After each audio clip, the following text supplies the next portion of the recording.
So let's talk about this. I'm gonna wrap this up real quick.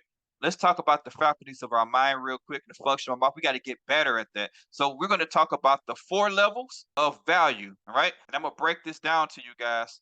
But I want you to understand this. Life will pay you in a direct proportion of the level of value that you create. Wealth is the value that you create for someone other than yourself.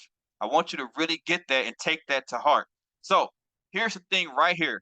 Wealth is spiritual. I want you to understand that wealth is spiritual. Now, what I mean by that, this is not just about money, right? It's not about that. God created this universe with laws, the law of sowing, of reaping, the law of stewardship, all right, the law of multiplication. When you align with those laws, ladies and gentlemen, I want you to know that wealth shows up as evidence that you're in harmony with divine order.